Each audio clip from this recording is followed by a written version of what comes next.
You'll be safe as long as I'm around, said the sellsword called Sarah. He bore the sword and shield of Linding, but his shield had done him no good. Pero and Tara were farmers from Balcaster, transporting poppy seeds to the west.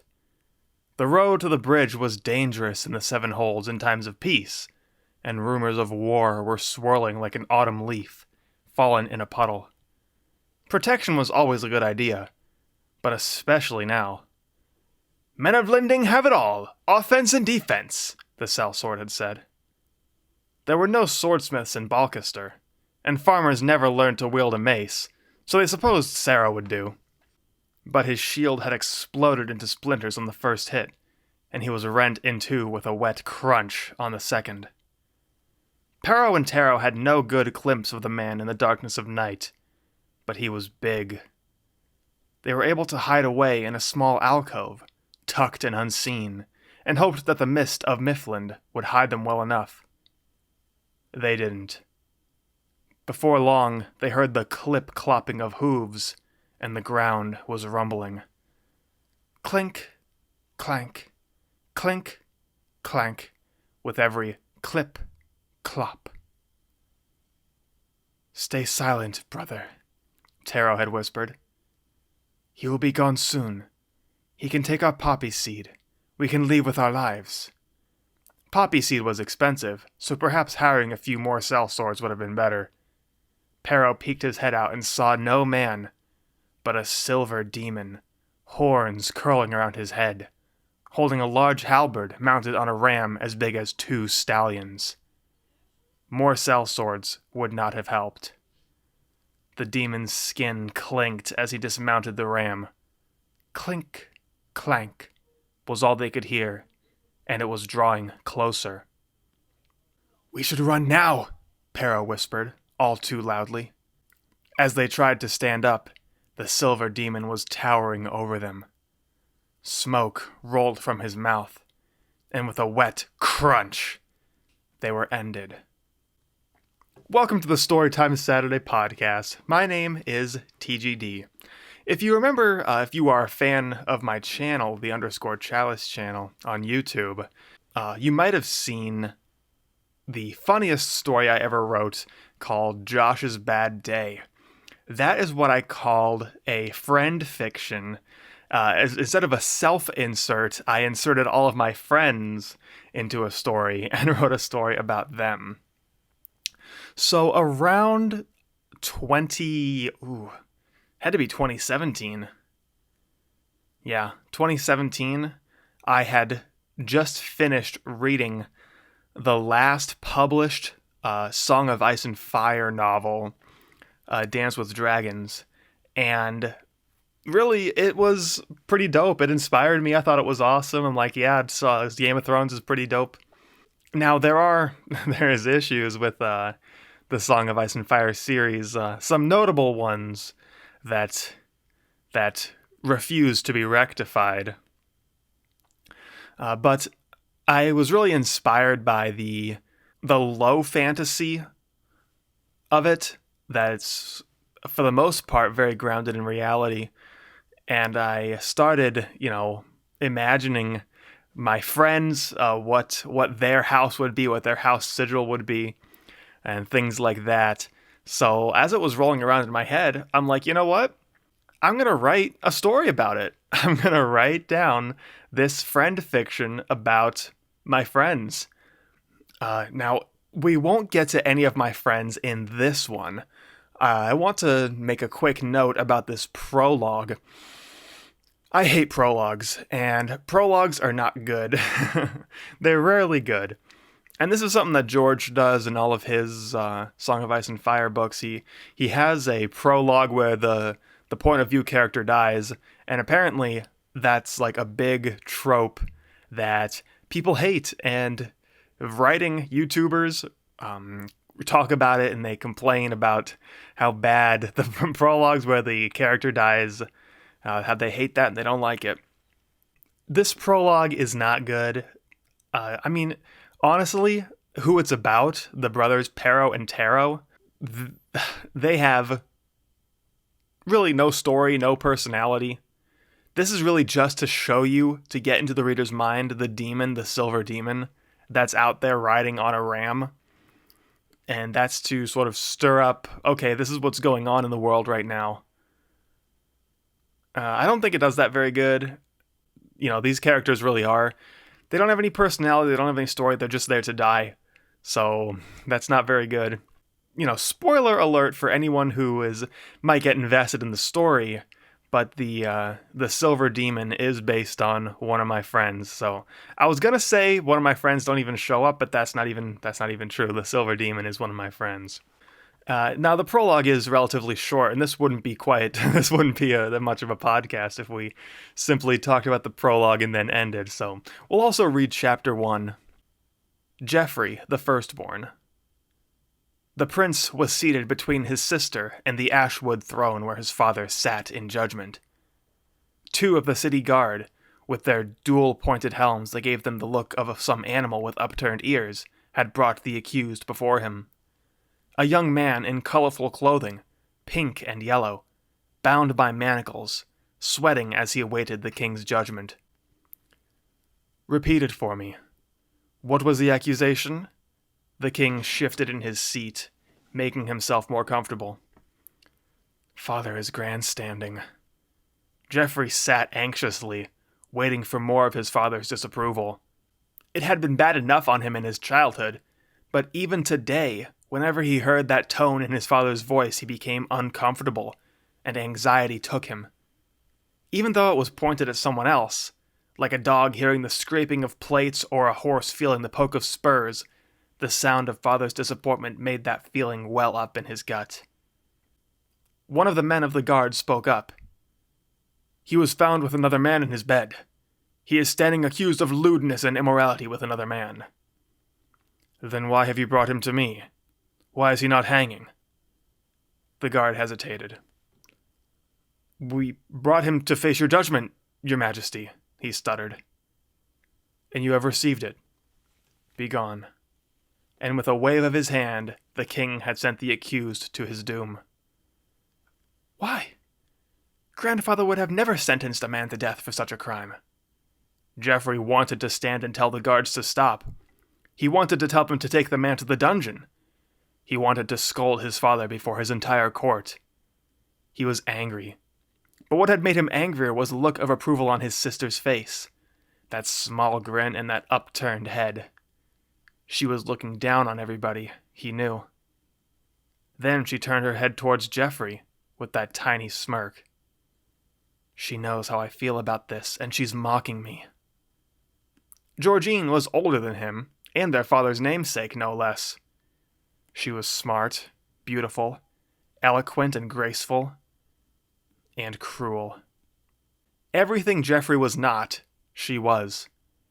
He knew that his father had wished she had been born a boy. In truth, so did he. Then the burden of the kingdom would not have been on his shoulders.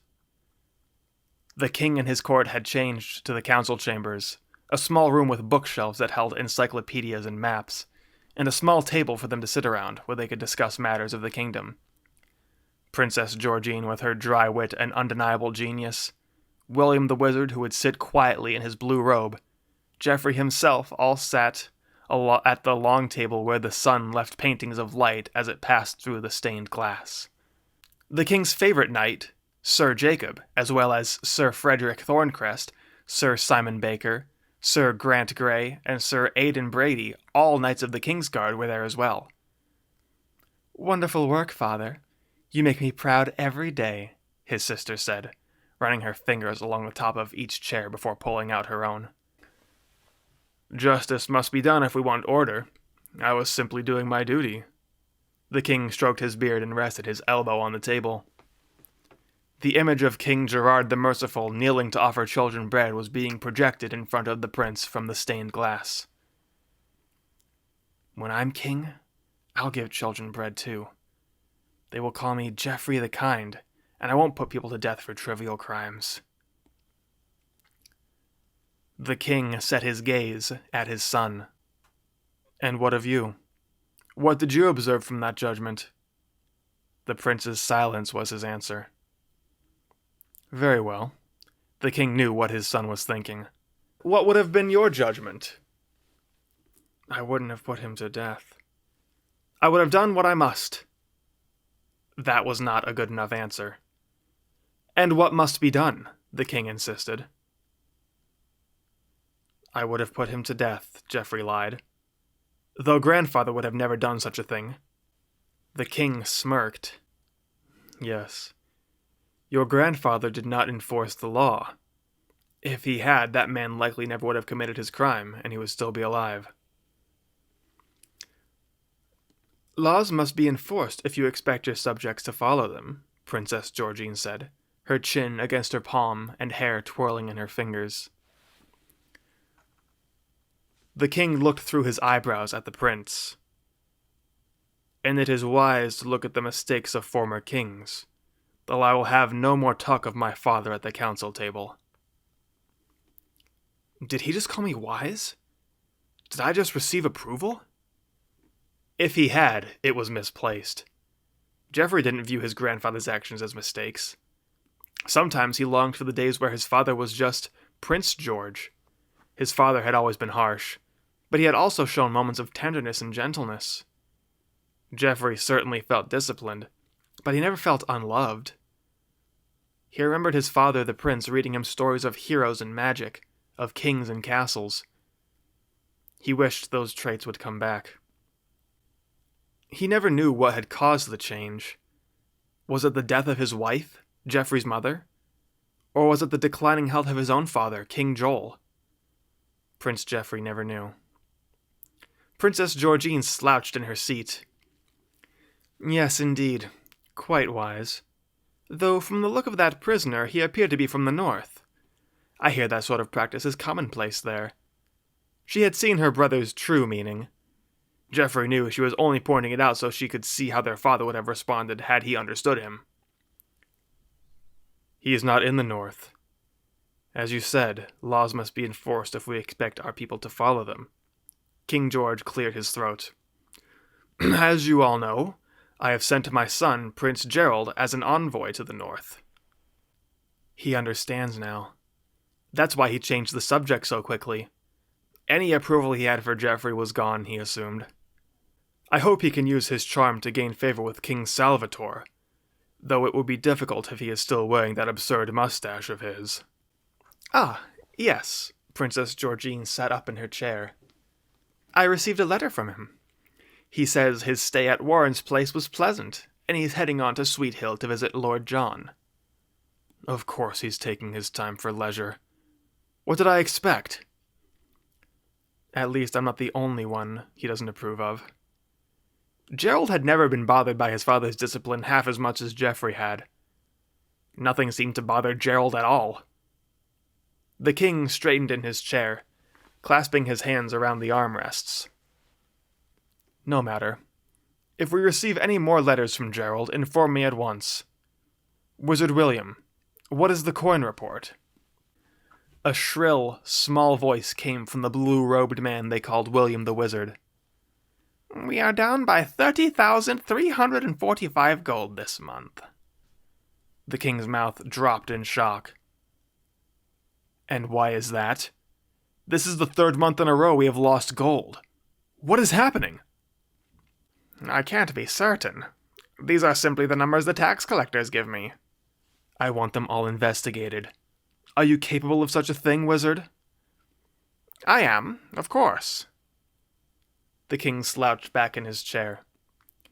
"Yes, of course.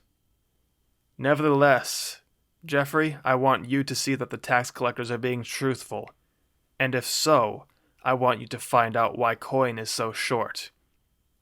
You are popular amongst the people, after all." "My father acknowledges what little strength I have." For that he was grateful. Perhaps his father wanted to give him a job he could excel in. "Yes, father. I will do this gladly." "As long as you do it effectively." So, I don't know anyone named Geoffrey. Geoffrey, really this entire Geo family is sort of a bifurcation, a breakdown of myself. I put a little bit of myself into each of these characters, especially during this time of my life.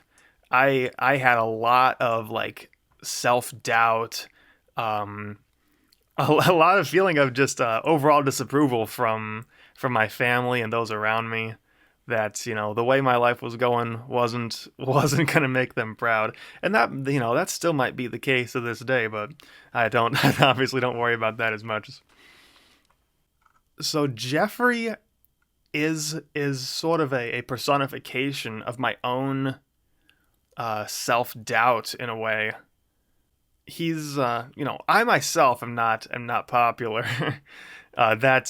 That aspect goes into a different character of not being popular. I actually really enjoy the dynamics between all of the Geo siblings. Well, and we'll go more into that as the weeks go on. In this chapter, there are some issues. Not great. There is some like good word pictures, I suppose. It does paint the scene to you in a lot of ways. Now, I wanted to start off. I wanted you to get a big impression of this king, of King George. So, what crazier thing to really rile people up than have him kill someone for being gay? That's kind of crazy, right? So that really for back in 2017, that would have just put a sour taste in people's mouths. Like, okay, well, that's not cool of him to do that. Now, like, if I were to publish this, I might actually get lynched. And I am publishing it in a way in this podcast, in a bit of a way. So yeah, writing something like that would get you a public lynching for not, portraying a gay character as the most amazing and wonderful and in-depth character in the entire series. So yeah, a big intro for King George of him doing something by our standards today pretty nuts. I guess that does garner a bit of sympathy and relatability with Geoffrey, because he's like, that I wouldn't do that. Like, that's not right for him to do that. Now, spoiler alert, I don't think these three knights, Sir Simon Baker, Sir Grant Grey, and Sir Aidan Brady, even show up at all in the rest of the story. Sir Jacob and Sir Frederick Thorncrest do get some spotlight. So we are getting a bit of the self-doubt from Geoffrey, as well as his own legacy. He's not super stoked about the legacy that his own father is leaving him, and he's really saying to himself, okay, I need to forge my own legacy for myself. And that's a theme in my writings a lot. The story that I'm working on right now, kind of been working on it for like 2 years. That story, that's a major theme. One of the major characters. It's a redemption arc for like his reputation, because his father puts him in a bad spot, and he has to like take back his honor for himself. We see the perception of Geoffrey towards his sister Georgine, that she's cruel and graceful. Georgine, in a lot of ways, is very similar to the character Wendelin from my book John and the Wizard, which I just finished this year, finally. And it's pretty good, and you should read it. So there is some, as far as the writing aspect of it goes, I don't know why I capitalized the K in King. I guess that's, like, I think that's his name or something. Like, the King is his name, so I put I put a capital K. I don't really know. In the first version of this, and I did have to go in and edit it a little bit, the Sir, S-I-R, was the Game of Thrones, S-E-R. And of course we have the King's Guard, so this does really feel derivative. Now I did have, I don't know, this girl was like a pathological liar, but she told me that she showed this draft of this book to one of her friends who works for a publisher, and she said that he said that I would be able to get this published, that it's good enough to be published if it weren't just a Game of Thrones fan fiction. 50 Shades of Grey got published, but actually I'm not happy enough with this plot, with this story. Now, it's a little early to really tell you how and why, and we'll see that over the upcoming weeks, how the story unfolds. George R.R. Martin himself, he's pretty famous for having what he calls a gardener perspective to writing. Now he calls the two styles of writing the architect and the gardener, or I've also heard it the planner and the pantser. So the one person actually plots it out and plans what they're gonna do, and then the gardener or the pantser sort of just does whatever comes to mind and just writes it out, and then that's it. I guess George would call himself a planter or something, but he refers to himself as this gardener type of writer. So he plants the seed and then he sees how it grows. He's like, okay, let's prune this back a little bit. Let's pick the fruit here. Let's cut this plant down. And in my own opinion, Game of Thrones, the Song of Ice and Fire series, that garden has not been tended to well at all. It's gotten so big and unruly, and now he doesn't really have the tools to start pruning back these weeds and thorns. So now where he's in the position he is now, where we might never get Winds of Winter, we might never get the conclusion to this series. And this story that I wrote is a microcosm.